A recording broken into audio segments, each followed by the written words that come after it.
दोस्तों नमस्कार, मैं रामकृष्ण गारग और हमारे YouTube चैनल आरके स्टडी अड्डा में आप सभी लोगों का स्वागत है। दोस्तों आज हम इस वीडियो में जानेंगे बुद्धि का अर्थ, बुद्धि के प्रकार, बुद्धि की विभिन्न विद्वानों के द्वारा दी गई परिभाषाएं तथा साथ ही जानेंगे बुद्धि के विभिन्न विद्वानों के द्वारा दिए गए विभिन्न सिद्धांत। तो चलिए शुरू करते हैं आज का हमारा टॉपिक बुद्धि, इंटेलिजेंसी। बुद्धि का अर्थ, बुद्धि मानव की समस्त मानसिक क्रियाओं और योग्यताओं के योग को बुद्धि कहते हैं। मनुष्य के अंदर जितनी भी मानसिक क्रियाएं होती हैं और जितनी भी उसके अंदर योग्यताएं होती हैं, यदि सभी को मिला दिया जाए तो दोस्तों वो क्या कहलाता है? वो बुद्धि कहलाती है। आगे देखें, बुद्धि वह योग्यता है जिसके माध्यम से व्यक्ति विचार विमर्श करता है, निर्णय लेता है, नियंत्रण करता है और सोच समझकर उपयोगी और अनुपयोगी तथ्यों का चयन करता है। इसको इस प्रकार से समझ सकते हैं कि बुद्धि एक प्रकार की योग्यता है जिसके द्वारा व्यक्ति विचार विमर्श करता है, हमें क्या करना चाहिए, क्या नहीं करना चाहिए, इसका निर्णय लेता है, अपने आप पर नियंत्रण करता है और सोच समझकर कौन सा तथ्य हमारे लिए उपयोगी है, कौन सी वस्तु हमारे लिए उपयोगी है, कौन सा कार्य हमारे लिए अच्छा है, कौन सा कार्य हमारे लिए अच्छा नहीं है, इन सब बातों का चयन करता है। तो आप लोग पेन एवं डायरी ले लीजिए और इसे नोट भी करते चलिए क्योंकि यह बहुत ही महत्वपूर्ण टॉपिक है। अब वीडियो को बिल्कुल भी स्किप मत कीजिए क्योंकि इससे 1 या 2 नंबर का जरूर आएगा, प्रत्येक शिक्षक पात्रता परीक्षा में पूछा जाता है। तो वातावरण के साथ समायोजन की योग्यता, सीखने की योग्यता, अमूर्त तथा मूर्त चिंतन करने की योग्यता, समस्या समाधान की योग्यता आदि को बुद्धि कहते हैं। वातावरण से समायोजन, समायोजन अर्थात दोस्तों क्या होता है? तालमेल। तो वातावरण से हम किस प्रकार से तालमेल स्थापित करें। अमूर्त तथा मूर्त चिंतन करने की योग्यता, जो वस्तु हमारे सामने है उसके बारे में चिंतन करना मूर्त चिंतन कहलाता है। जो हमारे सामने नहीं है फिर भी उसकी कल्पना करके चिंतन करना, ये अमूर्त चिंतन कहलाता है। तो अमूर्त तथा मूर्त चिंतन करने की योग्यता, साथ ही समस्या समाधान की योग्यता, हमारे सामने कोई समस्या आ जाती है तो उस समस्या से छुटकारा किस प्रकार पाया जा सके, इन सभी योग्यताओं को क्या कहते हैं दोस्तों? बुद्धि कहते हैं। चलिए जान लेते हैं कुछ महान विद्वानों के अनुसार बुद्धि की परिभाषाएं। बुद्धि की परिभाषाएं अक्सर परीक्षाओं में पूछी जाती हैं तो इन्हें आप लोग ध्यानपूर्वक याद कीजिए, बार बार वीडियो को देखिए, आपको याद हो जाएंगी। तो पहली परिभाषा है बकिंघम महोदय के अनुसार, इन्होंने कहा है सीखने की शक्ति ही बुद्धि है। हमारे अंदर जो सीखने की शक्ति होती है, हम जो चीज़ जल्दी सीख सकते हैं वही सीखने की शक्ति ही बुद्धि कहलाती है। अगली परिभाषा दी है गाल्टन महोदय ने। तो गाल्टन महोदय के अनुसार बुद्धि पहचानने तथा सीखने की शक्ति है। इन्होंने सीखने की शक्ति तो माना ही है, साथ में ये भी माना है कि बुद्धि पहचानने तथा सीखने की शक्ति है। तो ध्यान रखेंगे आप लोग, पहले क्या बोला? सीखने की शक्ति ही बुद्धि है, ऐसा बकिंघम महोदय ने बोला। साथ ही गाल्टन महोदय ने क्या बोला? बुद्धि पहचानने तथा सीखने की शक्ति है। तो सीखने की, केवल सीखने की आती है तो बकिंघम महोदय, और बुद्धि पहचानने तथा सीखने की शक्ति आती है तो दोस्तों आप लोग गाल्टन महोदय पर टिक लगा देंगे। आगे देखें वुडवर्थ महोदय के अनुसार, ये बहुत ही महत्वपूर्ण परिभाषा है, इसे आप नोट कर लीजिए अपनी डायरी में। तो इन्होंने कहा है कि बुद्धि कार्य करने की एक विधि है। कार्य करने की क्या है दोस्तों? एक विधि है। जैसे ही विधि शब्द आए तो वुडवर्थ पर लगा देना, विधि वुडवर्थ, लिंक कर लीजिए आप, वा से विधि और वा से वुडवर्थ। अगला देखें वुडरो के अनुसार, बुद्धि ज्ञान अर्जन करने की क्षमता है। वुडरो महोदय ने क्या कहा है दोस्तों? बुद्धि ज्ञान अर्जन करने की क्षमता है। अगली देखें विनय महोदय के अनुसार, तो विनय महोदय ने बहुत ही महत्वपूर्ण परिभाषा दी है, ये परीक्षा में पूछी जाती है। बुद्धि 4 शब्दों में निहित है, ज्ञान, आविष्कार, निर्देश, आलोचना। ये 4 शब्द याद रखेंगे। कौन सा? पहला ज्ञान, दूसरा आविष्कार, तीसरा निर्देश और चौथा आलोचना।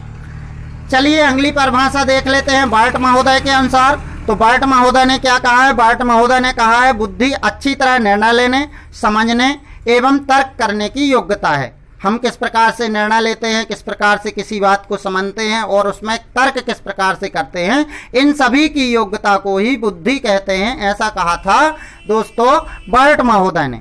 चलिए आगे देखते हैं, बुद्धि के प्रकार जान लेते हैं। बुद्धि कितने प्रकार की होती है? तो दोस्तों साधारणतः आप लोग याद रखेंगे, बुद्धि 3 प्रकार की होती है। पहली होती है मूर्त बुद्धि, इसी को कहते हैं गामक, यांत्रिक या गत्यात्मक बुद्धि। तो दोस्तों इस प्रकार की बुद्धि के व्यक्ति कारीगर, मैकेनिक, नर्तक, वादक या औद्योगिक कार्यकर्ता बनते हैं। इसमें व्यक्ति सामने रखी वस्तुओं को देखकर कार्य करता है। अब जब सामने रखी वस्तु को देखकर कार्य करेगा तो निश्चित रूप से वो मैकेनिक बनेगा, क्योंकि मैकेनिक सामने जो वस्तु होती है उसी को सुधारता है। अगली देखें अमूर्त बुद्धि। तो इस बुद्धि में भावना की प्रधानता होती है जो हमें दिखाई नहीं देती।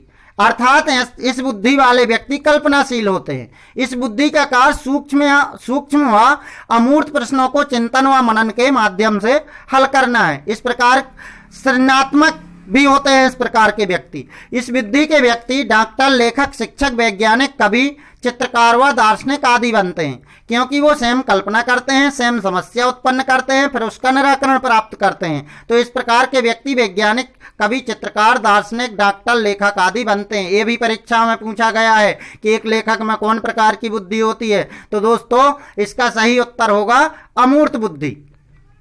अगला देखें नंबर 3, सामाजिक बुद्धि। तो इसका संबंध सामाजिक कार्यों से होता है। कौन कैसे सामाजिक कार्य करता है। इस बुद्धि के व्यक्ति नेता, समाजसेवी, व्यवसायी आदि बनते हैं। तो दोस्तों समझ गए आप लोग बुद्धि कितने प्रकार की होती है। बुद्धि 3 प्रकार की होती है। इससे भी प्रश्न आएगा नेता में किस प्रकार की बुद्धि होती है। तो दोस्तों सामाजिक बुद्धि होती है।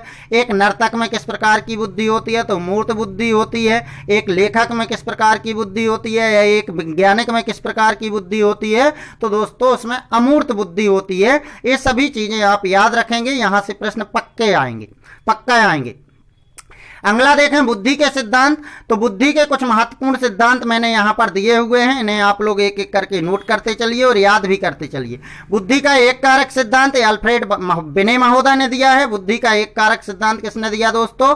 अल्फ्रेड बिने महोदय ने। द्विकारक सिद्धांत स्पीयरमैन ने। बुद्धि का त्रिकारक सिद्धांत स्पीयरमैन ने। इसको इस प्रकार याद करेंगे, एक कारक अल्फ्रेड बिने, द्विकारक और त्रिकारक दोनों दिए हैं किसने? स्पीयरमैन ने। अगला देखें बहुकारक सिद्धांत। बहुकारक सिद्धांत दोस्तों दिया था थॉर्नडाइक महोदय ने। ये भी बहुत ही महत्वपूर्ण है। बहुकारक सिद्धांत ये किसने दिया था? तो थॉर्नडाइक महोदय ने। अगला देखें समूह कारक सिद्धांत। समूह कारक सिद्धांत दिया था दोस्तों थर्स्टन महोदय ने। किसने दिया था? थर्स्टन महोदय ने। आप लोग याद कर लेंगे। बुद्धि का प्रतिदर्श या न्यायादर्श वर्ग सिद्धांत ये थॉमसन महोदय ने दिया था। बुद्धि का पदानुक्रम सिद्धांत सरल बर्ट तथा बर्नन महोदय ने दिया था। बहुबुद्धि सिद्धांत ये भी कई बार परीक्षाओं में पूछा गया, याद रखेंगे। बहुबुद्धि सिद्धांत गार्डनर महोदय का है। किसका है दोस्तों? गार्डनर महोदय का। तरल, ठोस या धारा प्रवाह का सिद्धांत आरबी कैटल का है। किसका है? तरल, ठोस या धारा प्रवाह का सिद्धांत आरबी कैटल। त्रितंत्र या त्रिपाची सिद्धांत रॉबर्ट स्टर्नबर्ग। अगला देखें बुद्धि का और बुद्धि खा का सिद्धांत ये हैब महोदय ने दिया है। ये भी महत्वपूर्ण है। बुद्धि का त्रियामी सिद्धांत ये भी कई बार परीक्षाओं में पूछा गया है, गिलफोर्ड महोदय। त्रिस्त्री सिद्धांत कैरोल ने दिया था। किसने दिया था दोस्तों? त्रिस्त्री सिद्धांत कैरोल ने। शक्ति मनोविज्ञान का सिद्धांत रीट महोदय के द्वारा दिया गया था। लेवल फर्स्ट तथा लेवल सेकंड का सिद्धांत जॉनसन महोदय ने दिया था। लोग इसमें अक्सर चकरा जाते हैं कि बुद्धि का और बुद्धि खा का सिद्धांत तो लेवल फर्स्ट तथा लेवल सिद्धांत सेकंड का सिद्धांत एक ही है। तो ऐसा नहीं है। बुद्धि का एवं बुद्धि खा का सिद्धांत हैब महोदय का है और लेवल फर्स्ट एवं लेवल सेकंड का सिद्धांत जो दिया है वो जॉनसन महोदय का है। अगला देखें बुद्धि का आश्चर्यजनक सिद्धांत वीएस ब्लूम महोदय का है। तो दोस्तों आप लोगों को इस वीडियो को देखकर कैसा लगा हमें कमेंट करके जरूर बताएं, और यदि आप चैनल पर नए हैं तो प्लीज़ हमारे चैनल को लाइक एवं सब्सक्राइब करें, साथ ही बेल आइकन को दबा लें ताकि जैसे ही कोई नई वीडियो आती है तो आप लोगों को सूचना मिलती रहेगी। मिलते हैं अगले वीडियो में, तब तक के लिए जय हिंद, वंदे मातरम।